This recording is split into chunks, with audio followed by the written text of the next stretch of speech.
색깔이 바뀌었죠. 보라색으로 이렇게 하고 있습니다.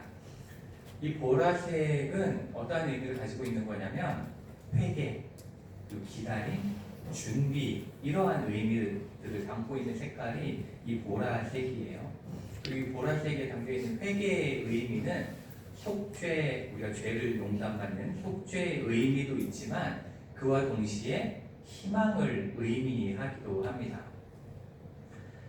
그리고 이렇게 보라색이 그러한 의미를 갖게 된 이유, 그리고 이 보라색을 대림절에 사용하는 이유는 이 고대 보라색은 제가 출애굽기 이제 말씀을 이렇게 드리면서 알려드린 것처럼 자색, 이 보라색은 굉장히 귀한 색이에요. 이 염색이 잘 안 되기 때문에 그렇기 때문에 귀족들만 사용하던 색깔이었습니다. 이 보라색은 귀족들이 사용하는 거고 아무나 이렇게 쓸 수 있는 색깔이 아니었어요. 그렇기 때문에 이 보라색을 통해서 뭘 이야기하냐면 우리는 왕으로 오실 예수님, 왕으로 오실 예수 그리스도를 기다리면서 그것을 준비하는 하나님의 귀한 신하들, 그러한 의미를 가지고 있는 겁니다. 그렇기 때문에 귀한 것으로 준비해야 된다, 그러한 의미에서 이런 보라색을 사용한다고 볼 수가 있습니다. 그리고 이렇게 초를 밝히잖아요. 이렇게 초를 밝히고 있는데 그것은 어두운 세상에 빛으로 오신 예수 그리스도, 그렇죠? 그러한 예수 그리스도를 이야기하고 또한 그 빛을 비추는 우리 믿는 그리스도인을 의미한다라고 볼 수가 있습니다. 이렇게 우리가 대림절의 이 기간, 대강절이라고도 쓰고 대림절이라고도 쓰는데 어쨌든 이게 기다릴 대자이기 때문에 이 예수님의 재림을 기다리고 그리고 강림을 기다리고 이런 것 때문에 이제 대림절, 대강절 이런 식으로 사용하는데 이렇게 이 시간을 보낸다는 것은 2000년 전에 오신 예수님을 기뻐하는 것이기도 하지만 그와 동시에 다시 오실 예수님을 기다리는 시간이라는 것입니다. 우리가 사도행전 1장 말씀을 보시면 예수님께서 십자가에 달려 죽으시고 그 다음에 부활하시고 그리고 부활하신 후에 40일의 시간 동안 사람들에게 나타나시고 제자들에게 하나님 나라의 일들을 말씀하시죠. 그런 다음에 많은 사람들이 보고 있는 가운데서 하늘로 올라가셨습니다. 그래서 사람들이 다 그 하늘로 올라가신 예수님을 이렇게 바라보고 있는데 그때 흰 옷을 입은 두 사람이 나타나서 이렇게 이야기를 합니다. 갈릴리 사람들아 어찌하여서 하늘을 쳐다보느냐? 너희 가운데서 하늘로 올려지신 이 예수는 하늘로 가심을 본 그대로 오시리라. 이렇게 말씀을 합니다. 이렇게 예수님께서는 다시 오실 것, 다시 이 땅에 오실 것을 약속하시고 하늘로 올라가셨습니다. 그렇기 때문에 우리는 그 약속 가운데서 예수님의 다시 오심을 기다릴 수 있는 거죠. 그런데 예수님께서는 다시 오신다고 약속은 하셨는데 언제 오신다는 날짜에 대한 약속은 하지 않으셨습니다.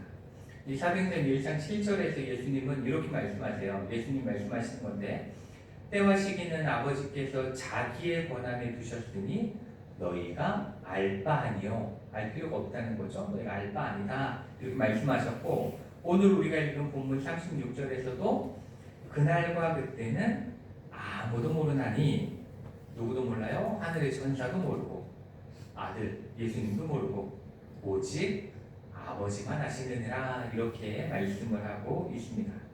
그렇기 때문에 이 예수님의 말씀 속에서 우리가 확실히 알 수 있는 첫 번째 것은 예수님께서는 꼭 다시 오신다. 그렇죠? 다시 오신다라는 것과 두 번째는 그날과 그때는 누구도 알 수 없다. 누구도 알 수 없다라는 걸 분명하게 말씀하고 있습니다.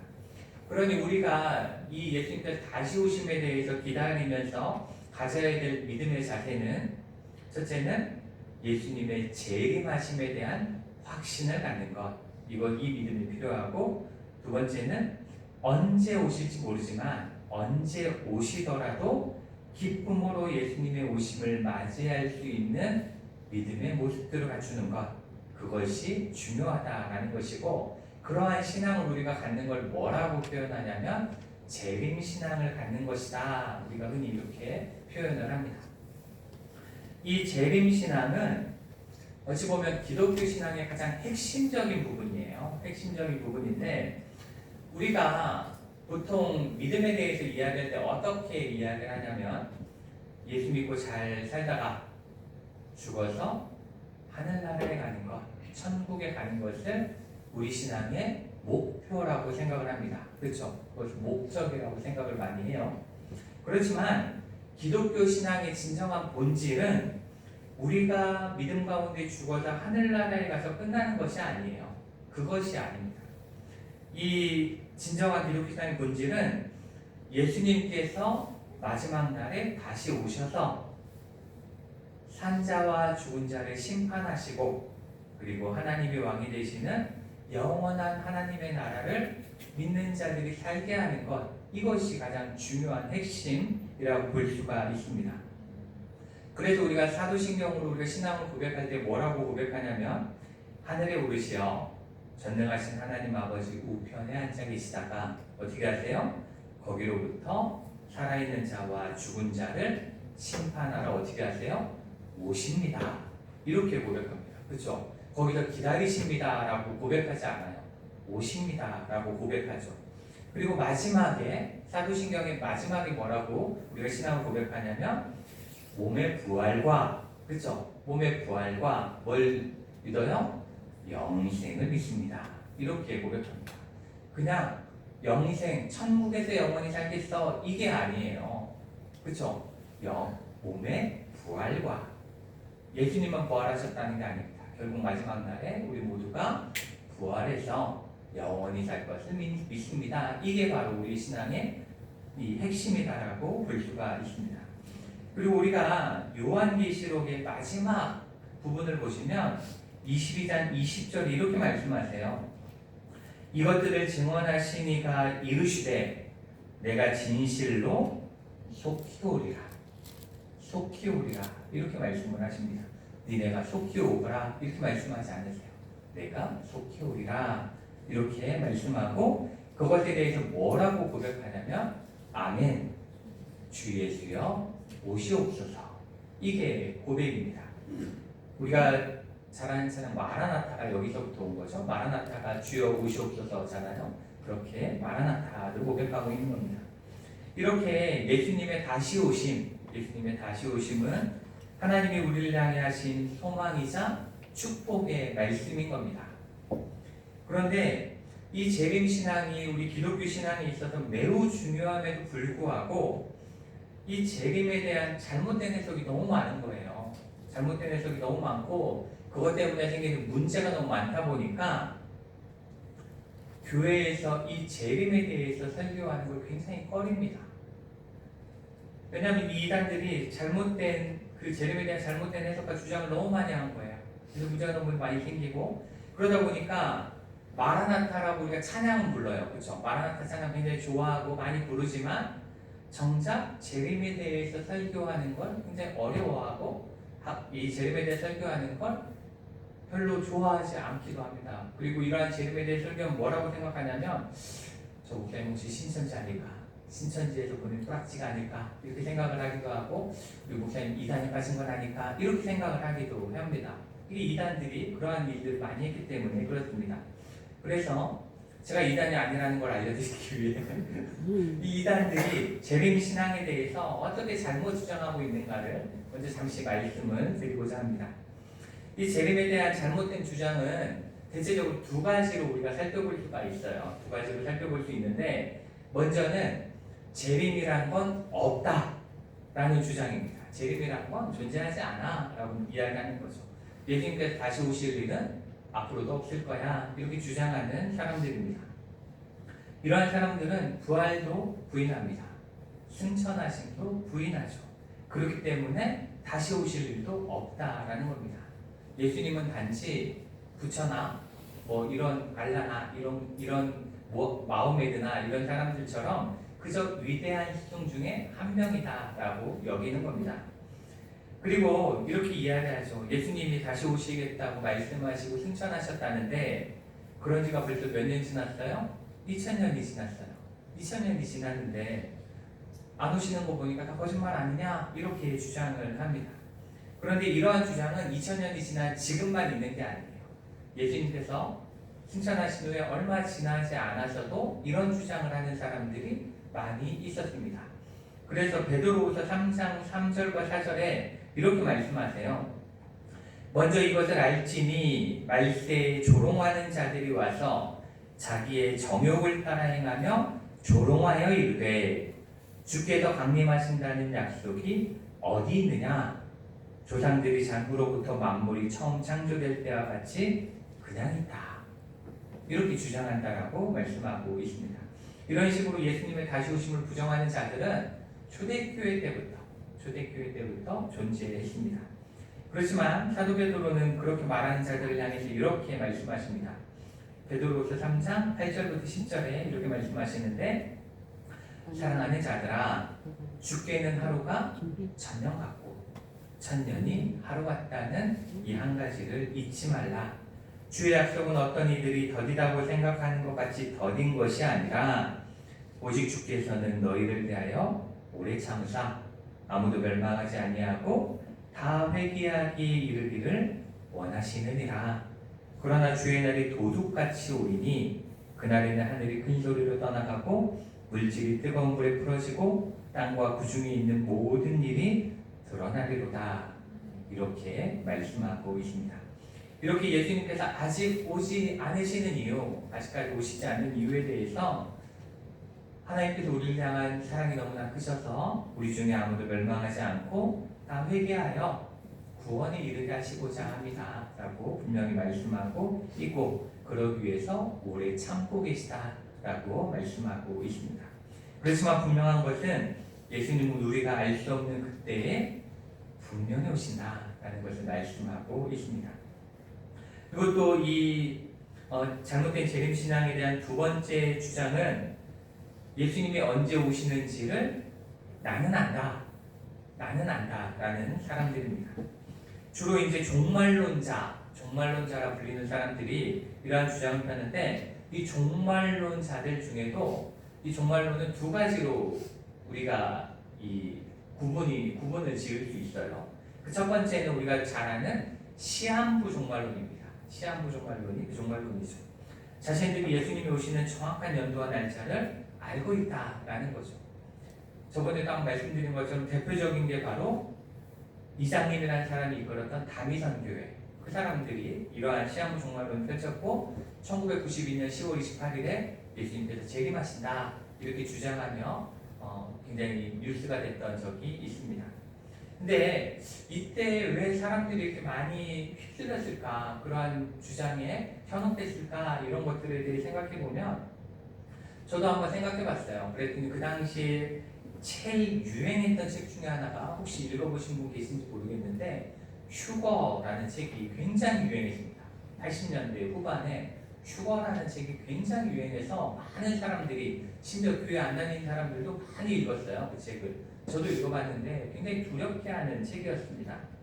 그리고 세기말 이래가지고 뉴에이지 음악 그리고 뭐 메탈 음악 이런 것들에 대한 비판이 굉장히 많고 그 당시에 이 청소년 문화 잡지가 있었는데 그때 뉴에이지 음악을 들으면 자살한다 이런 그 잘못된 소문들도 많이 나고 락 음악을 들으면 막 이상한 충동이 일어나서 범죄를 저지른다 이러한 이야기들을 하는 사람이 굉장히 많이 있었습니다. 그러다 보니까 이제 말세구나 이제 끝났구나 이런 생각들을 많이 하게 되었고 그러다 보니까 이러한 시한부 종말론에 많이 현혹된 사람들이 많았던 걸로 보여집니다. 그리고 또 우리는 다미전 교회만 생각하지만 그 외에도 안상홍 증인회 지금 하나님의 교회로 많이 불리어지는 이 안상홍 증인회도 원래는 1988년에 재림이 있을 거다라고 주장했습니다. 그래서 그렇게 주장했는데 아무 일도 없었죠. 그리고 또 요즘 가판대 이렇게 세워놓고 이렇게 가만히 있어서 전도하는 듯 아닌 듯 하는 그 여호와의 증인도 1974년에 재림이 있을 거라고 해가지고 유명해진 거예요. 1974년에 재림을 주장했고 그리고 그때 재림이 이루어지지 않으니까 다시 한번 이야기합니다. 1914년에 아마겟돈이 일어날 거다. 최후의 전쟁인 아마겟돈이 일어날 거다. 이러한 주장을 하기도 했습니다. 그런데 아무 일도 또 없었어요. 근데 이 여호와의 증인 한국에 이제 들어와가지고 전도 활동을 하는데 전도가 안 되는 거예요. 사람들이 그 여호와의 증인 아무도 믿지 않고 한 3,000명 정도의 교인 수를 유지했다고 하는데, 그러니까 이 사람들이 이제 이 주장을 해요. 1975년에 아마겟돈이 일어날 거다. 마지막 전쟁이 일어날 거다. 그러니까 그때부터 사람들이 그 여호와의 증인을 믿기 시작해서 갑자기 몇만 명으로 늘어났다고 해요. 그러니까 이 종말론이라는 이야기가 사람들의 마음을 이렇게 움직이기 되게 쉬운 걸로 보여집니다. 그래서 이러한 사람들이 있었고, 또 제7일 안식교 아시죠?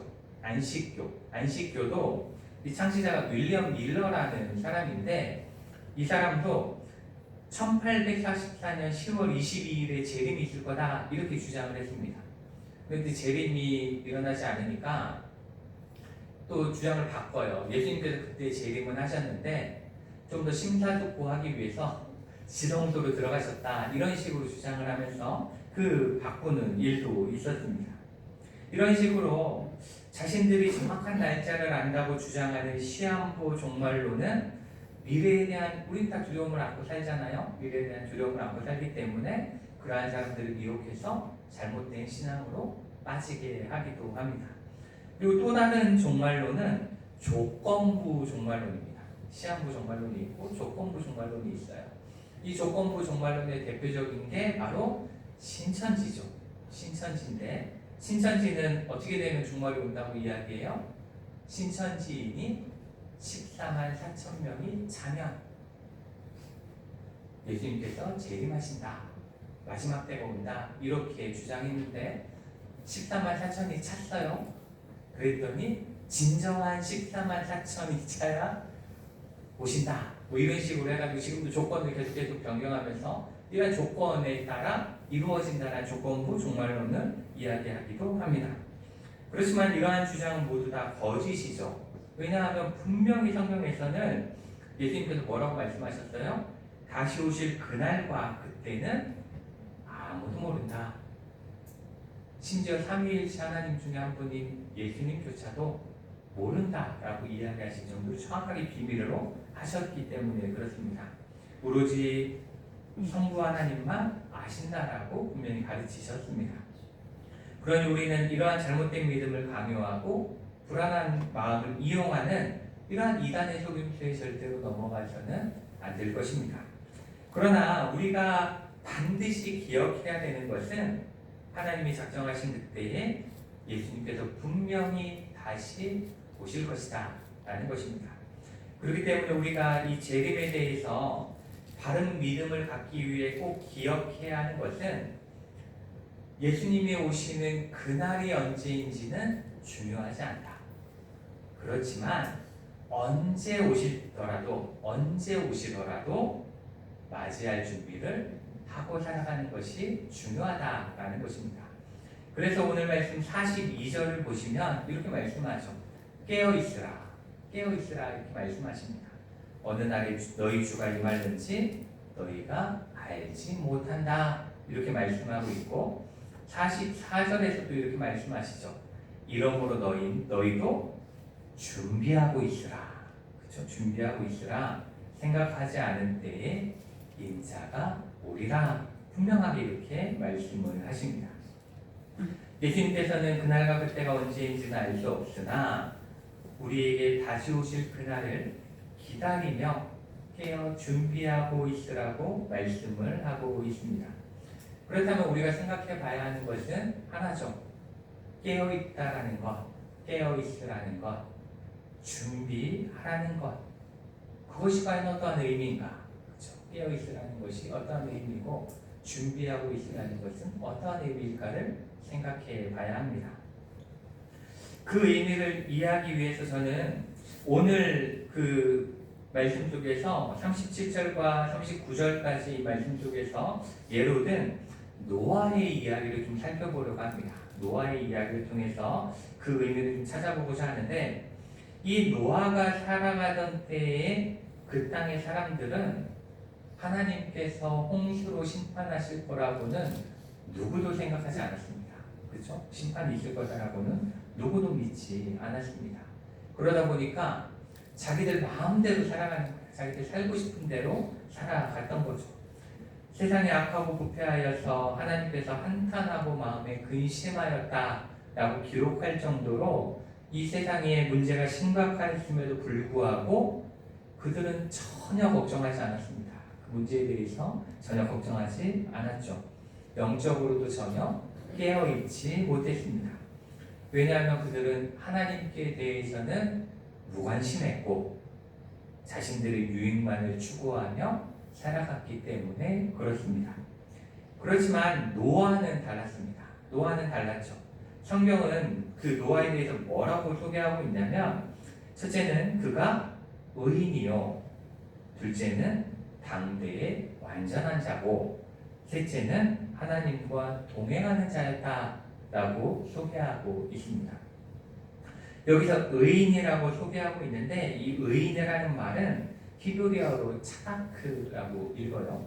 그 단어인데 이 말은 죄가 없다는 의미가 아닙니다. 죄가 없다라는 걸 뜻하는 것이 아니라 그의 삶이 언제나 정직하고 경건하게 살려고 노력하는 삶이었다. 정직하고 경건하게 살려고 노력하는, 매일매일 노력하며 살았다라는 의미를 담고 있습니다. 또한 완전한 자다의 완전한이라는 이 단어는 탐임이라는 뜻인데 이 단어는 하나님과 같이 완전한 자다라는 걸 의미하는 게 아닙니다. 이것도 똑같이 하나님 앞에서 완전하게 살고자 노력하는 자였다라는 걸 의미하는 거죠. 그리고 노아는 하나님과 동행하는 자였다라고 또한 소개하고 있는데 이 말은 하나님 손잡고 다녔다는 게 아니에요. 하나님의 뜻과 똑같이 맞는 길을 걸어갔다는 거죠. 동행한다는 건 걷는다라는 의미잖아요. 그의 삶이 하나님이 펼쳐놓은 길로 걸어갔다라는 걸 의미하는 거죠. 이 노아를 소개하는 표현들을 통해 볼 때 노아는 항상 하나님을 의식하며 살아간 사람이라는 것을 알 수 있습니다. 어느 때만, 주일에만, 제사 지낼 때만 의식한 게 아니라 항상 하나님을 의식하며 살아가는 자였다라는 거죠. 그리고 또한 자신의 모든 행동이 하나님 보시기에 정직한지, 하나님 보시기에 완전한지 생각하면서 그의 삶을 살았다라는 것이고 하나님과 걸음을 맞춰 걸어가고 있는지를 항상 돌아보며 살아갔다라는 것을 의미하는 것입니다. 그렇게 살았기 때문에 노아는 하나님께서 땅의 부패함을 보시고 심판하실 거다라는 것을 알 수 있었습니다. 왜냐하면 하나님을 보고 살았고 하나님의 뜻을 구하며 살았기 때문에 그렇습니다. 하나님의 음성에 언제나 귀를 기울였기 때문에 그것을 알 수 있었던 거죠. 그리고 이러한 노아의 모습을 통해서 우리는 깨어있다라는 것, 예수님께서 말씀하시는 깨어있으라는 말의 의미를 알 수 있는 겁니다. 바로 우리의 모든 생각과 행동과 마음의 기준을 하나님께 맞춰놓고 살아가는 것, 그렇게 살아가는 것이 바로 예수님께서 말씀하시는 깨어있으라라는 의미입니다. 그리고 그렇게 깨어있었기 때문에 그는 누구도 이러한 홍수가 올 거라고 생각하지 않던 그때에, 아무도 생각하지 않던 그때에 심판의 날을 준비하며 방주를 만들 수 있었던 거죠. 그 시간이 언제일지는 노아가 알았을까요? 몰랐습니다. 노아 몰랐어요. 언제 올지 몰랐죠. 그렇지만 노아가 아는 단 한 가지가 있었습니다. 그것은 바로 반드시 그날이 임한다는 겁니다. 그날이 분명히 온다라는 건 알고 있었죠. 이렇게 그가 깨어 있었기 때문에 그는 그날을 준비할 수 있었던 것입니다. 그리고 성경은 노아가 하나님이 자기에게 명하신 대로 다 준행하였더라라고 창세기에 보면 그렇게 말씀하고 있어요. 여기서 하나님이 자기에게 명하신 대로 다 준행하는 것, 그것이 바로 어찌 보면 노아가 살았던 준비된 삶이었던 겁니다. 준비하는 삶을 살아갔던 거죠. 우리는 노아를 그저 하나님의 명령대로 방주를 열심히 만든 사람 이렇게 기억합니다. 그렇죠? 이 방주를 준비했기 때문에 멸망을 피하는 사람으로 우리가 기억하지만 그렇지만 성경은 그가 단지 방주만 열심히 만든 사람이라고 표현하는 것이 아니라 하나님이 명하신 일은 그대로 다 준행한 사람이었다. 이렇게 표현을 하고 있습니다. 바로 하나님이 말씀하신 대로만 살아간 사람이었다. 이렇게 노아를 묘사하고 있는 거죠. 그리고 그렇게 준비된 삶을 살았기 때문에 그 명령 중 하나인 방주를 만든 거예요. 그 하나님께서 명하신 대로 살았기 때문에 그 중에 하나인 방주를 만든 것이고, 그래서 큰 홍수 가운데 유일하게 살아남을 수 있는 사람이 되었다라는 것입니다. 만약 노아가 하나님께 집중하지 않았거나 하나님이 명령하신 대로 다 준행하지 않았더라면 그도 그 가족도 살아남을 수 없었던 것입니다. 이렇게 노아는 깨어 준비하는 믿음의 삶을 살아가는 사람이고, 우리는 이러한 노아의 모습 속에서 깨어 준비한다는 것이 어떠한 의미인지를 잘 기억할 수 있어야 합니다. 이 대림절 기간을 보내는 지금 우리는 예수님께서 다시 오실 것을 기다리는 마음으로 우리의 신앙을 다시 한번 돌아보는 지금의 시간이 되어지기를 원합니다. 우리는 정말 깨어 준비하는 신앙 가운데 있는가? 그리고 무슨 일을 하든지 어디에 있든지 그 중심을 하나님께만 두고 하나님의 말씀에 비추어 바른 길을 살아가려고 노력하고 있는지를 다시 한번 돌아보는 이 시간이 되기를 원합니다. 또한 말씀을 읽고 들을 때마다 그 말씀대로 의롭고 완전해지려 노력하는 삶을 살아가고 있는지, 혹 재림을 알지 못하거나 부인하는 사람들과 똑같이 세상 것들만 생각하고 세상의 유익만을 추구하며 살아가고 있지는 않은지를 돌아보는 이 시간이 되어야 합니다. 그리고 이 시간 하나님 앞에서 언제 예수님께서 오신다 할지라도 깨어 준비하는 삶을 살아가겠다라고 믿음으로 다짐하는 저 여러분이 되기를 축복합니다. 그래서 예수님께서 언제 다시 오시든 기쁨으로 맞이할 준비를 하는, 그래서 하나님만 온전히 찬양하며 살아가는 저 여러분 되시기를 주님의 이름으로 축복합니다. 같이 기도하시겠습니다. 사랑과 은혜가 많으신 하나님, 감사합니다.